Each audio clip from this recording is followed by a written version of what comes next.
The Union's greatest blunder. The Battle of Fredericksburg, December 1862.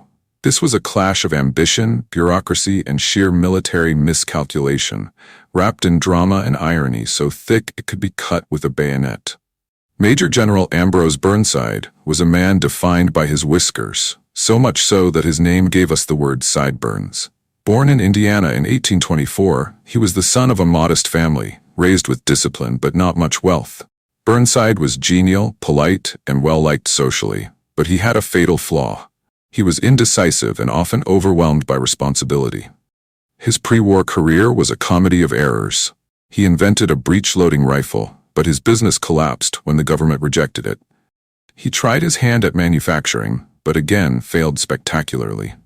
Burnside was the kind of man who could charm a dinner party but bankrupt a factory. In the army, he was brave and loyal, but not brilliant. He had done well earlier in 1862 with independent coastal operations in North Carolina, capturing Roanoke Island and New Bern. These successes gave him a reputation as a competent commander, but on a small scale. When Lincoln offered him command of the Army of the Potomac in November 1862, Burnside reluctantly accepted, knowing deep down he wasn't cut out for the job. Burnside devised a daring plan. March swiftly to Fredericksburg, cross the Rappahannock River using pontoon bridges, and strike directly at Richmond before Lee could react. It was bold, simple, and relied entirely on speed. But then came the blunder. The pontoon bridges, the critical piece of the plan, were delayed due to bureaucratic miscommunication. Orders were bungled, supplies were sent to the wrong depots, and the bridges wandered around the Union supply chain like lost luggage at an airport. By the time they arrived, weeks had passed. This delay was catastrophic. Instead of surprising Lee, Burnside gave him all the time he needed to fortify. General Robert E. Lee, ever the master of calm calculation, was informed of Burnside's plan by Confederate scouts and local informants. He immediately instructed James Longstreet to march reinforcements to Fredericksburg. Lee knew he was outnumbered. Burnside had 120,000 men to his 79,000. But he understood terrain. He chose not to defend the city itself. Instead, he moved his army onto the heights west of Fredericksburg, most famously Mary's Heights. Mary's Heights was a natural fortress, a ridge rising above the town, with a stone wall at its base and open field stretching out in front. Any attacker would have to cross hundreds of yards of exposed ground under artillery and musket fire. Longstreet, surveying the position, famously declared, "We could whip the entire Federal Army from behind these works." The Confederate soldiers, confident in their advantage, joked that the Union would be marching into a slaughterhouse. Burnside organized his massive force into 3 grand divisions.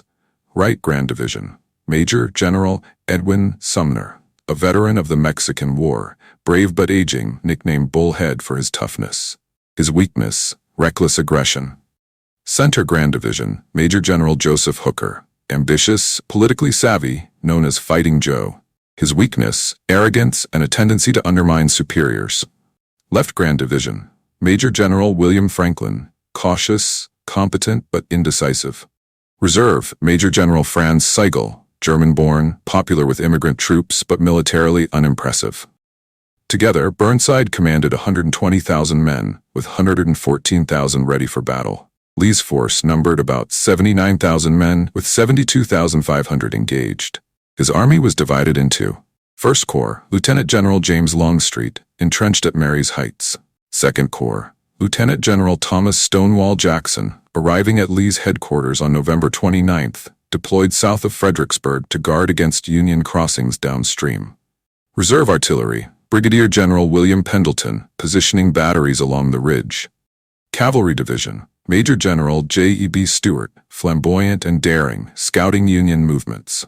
Lee's men were battle-hardened from the 7 days' battles, Second Manassas and Antietam. Their weakness was supply. They were poorly fed and clothed, but their morale was high, and their confidence in Lee was absolute. Burnside assumed Lee had weakened his center and left to reinforce the right. He guessed wrong. On the morning of December 11th, Union engineers crept down to the banks of the Rappahannock River with their pontoon boats and timbers. Their job was simple in theory: build bridges so Burnside's massive army could cross into Fredericksburg. In practice, It was a nightmare. As soon as they began laying planks, Confederate sharpshooters hidden in houses and cellars across the river opened fire. The engineers dropped like flies. Every hammer strike was answered by a crack of a rifle. Work stopped, started again, and stopped once more as men were picked off one by one. Imagine trying to build IKEA furniture while someone is shooting at you. That was Burnside's engineers. Burnside, watching his plan unravel, decided on brute force. He ordered Union artillery to shell the town of Fredericksburg itself. Cannons roared, buildings collapsed, and civilians fled in terror. The bombardment did little to silence the Confederate snipers, but it did reduce much of the town to rubble. Next, Burnside sent men across in boats. At 3 p.m., 135 soldiers from the 7th Michigan and 19th Massachusetts rowed across under covering fire. It was a scene straight out of a nightmare. Boats rocking in icy water, shells exploding overhead, sharpshooters firing from windows. Against all odds, they made it, stormed the riverbank, and cleared out the Confederate skirmishers. More Union troops followed, crossing in boats until the bridges were finally completed. Now came something America had never seen before: urban combat. Union soldiers poured into Fredericksburg, fighting house to house, street by street. Confederates had only a small force in the town, but they fought stubbornly, refusing to retreat to the main line on Mary's Heights. The clash was brutal. Muskets fired from alleyways, bayonets clashed in doorways, and artillery shells turned homes into splinters. Eventually, sheer numbers forced the Confederates back, and by nightfall the Union had captured Fredericksburg. But victory quickly turned ugly. 4 Union brigades occupied the town and began looting with a fury unseen in the war so far. Shops were ransacked, homes smashed, furniture burned, and even churches desecrated. Despite orders to stop, soldiers carried off food, clothing, and valuables. This enraged Robert E. Lee, whose men, many native Virginians, watched their hometown pillaged. Confederate morale hardened into fury. Even Union officers were shocked at the destruction, realizing that Burnside's army had just alienated the very civilians they claimed to liberate. Meanwhile, to the south, William Franklin's left Grand Division crossed the river with far less drama. By December 12th, most of Burnside's 120,000 men had crossed the Rappahannock and were preparing to attack Lee's entrenched positions west and south of the town. Burnside's plan was simple, too simple. Sumner's right Grand Division would attack Longstreet's men at Mary's Heights to create a diversion, while Franklin's left Grand Division would roll up Stonewall Jackson's line on the Confederate left. On the morning of December 13th, Franklin ordered John Reynolds to select a division for the attack. Reynolds chose George Meade's division, about 4,500 men, supported by John Gibbon's division. As Meade's men advanced, a young Confederate officer stole the show. Major John Pelham, only 24 years old, quietly moved a single cannon forward ahead of the Confederate line. Then he opened fire.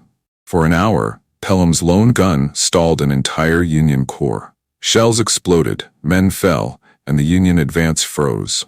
When told he could withdraw, Pelham famously replied, "Tell the general I can hold my ground." Lee, watching from the heights, was so impressed he declared, "It is glorious to see such courage in one so young." Pelham only withdrew when he ran out of ammunition, but by then he had revealed the Union plan and bought Lee precious time. Reynolds, frustrated, ordered Union artillery under Colonel Wright to bombard Jackson's positions. For an hour, shells rained down, but Jackson's men, veterans of countless battles, simply waited. Their losses were minimal. When the bombardment stopped, Reynolds ordered Meade and Gibbon forward. Together, 6,000 Union troops advanced toward Jackson's line. As they closed in, the Confederates unleashed the full force of their artillery. The fields erupted in fire and smoke. Meade's men pressed on bravely, but they were walking into a trap. Jackson had held back deliberately, waiting for the Union assault to come within range. When it did, his guns tore the Union ranks apart. At around 1 p.m. on December 13th, Major General George Meade spotted what looked like a miracle: a gap in Stonewall Jackson's line near a swampy patch of ground. The Confederates had dismissed it as impassable, but Meade thought otherwise. He sent men through the gap, while others attacked nearby as a distraction.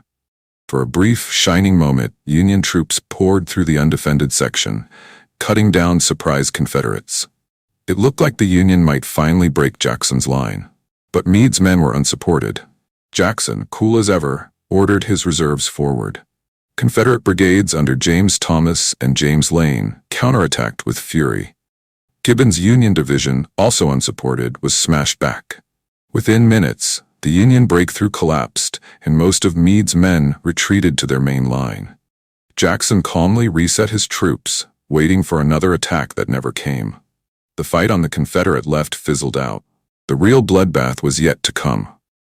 Meanwhile, Burnside ordered Edwin Sumner's Right Grand Division to attack the Confederate stronghold at Marye's Heights.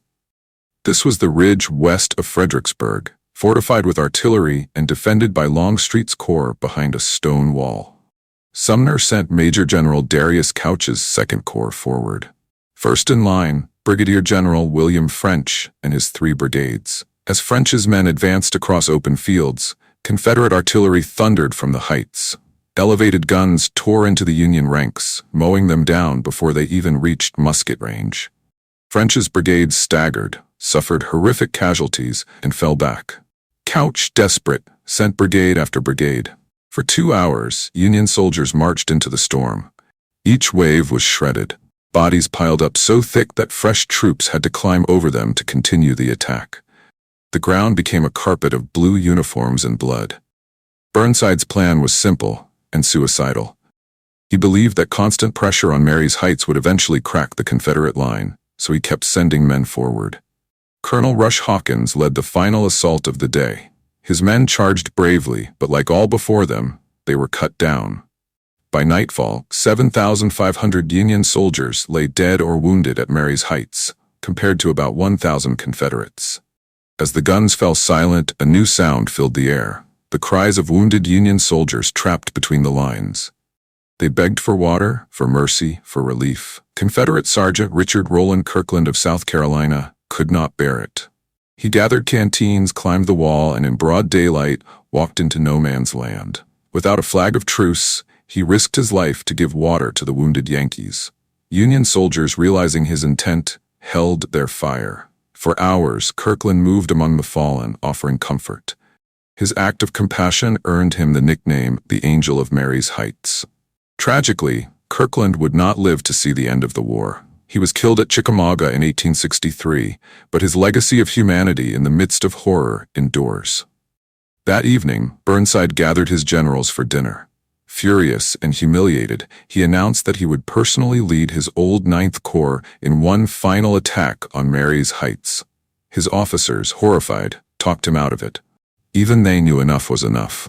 By morning, the casualty lists told the grim truth. Union losses, 12,653 killed or wounded. Confederate losses, 5,377 killed or wounded.